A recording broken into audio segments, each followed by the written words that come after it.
Ikalabing-siyam ng Hunyo, taong 1861, sa isang maliit na bayan ng Calamba, isinilang ang isang batang may kakaibang kinang sa mga mata. Sige na rin, lalabas na ang bata! Ay, malapit na! Ay, malapit na! Ano sa pangalan niyo sa bata? Kasi ang aking anak, ang aking pag-asa. Ngunit ang kanyang pamana ay mananatiling buhay. Ang kanyang mga salita, ang kanyang pagmamahal sa bayan, ang nanulat sa isang bansa. Sa Maynila, namulat ang kanyang isipan sa mga inustisya ng kolonyalismo.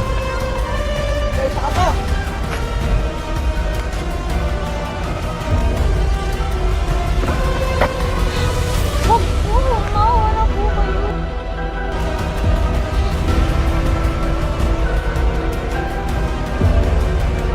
Tama na po.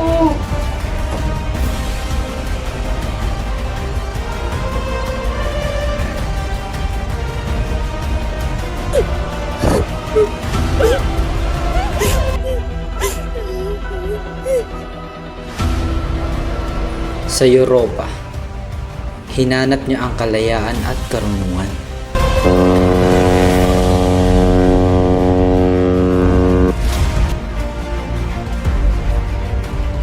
Sa kanyang pagbabalik, siya ay naging simbolo ng pag-asa. Sa pamamagitan ng kanyang mga nobela, inilantad niya ang mga hindi makataong The ginagawa. Spaniards are here! Hurry up! Hurry up!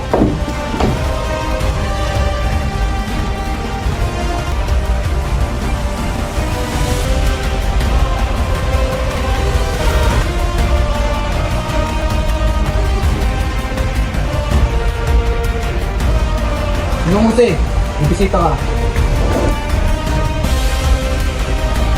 Ang iyong mga sulat, Jose, ang siyang magiging lakas para sa ating bayan.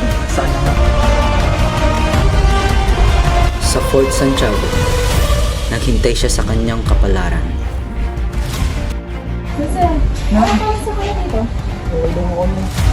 Pati na mangyari sa akin ng babayang kapatid. Hindi ko sinipapagayaan. Alam mo yan. Mapunta! Ika-30 ng Desyembre, taong 1876, binaril siya sa Bagong Bayan. Anak! Anak! Ah! Prepara tu arma! Gusto matabas.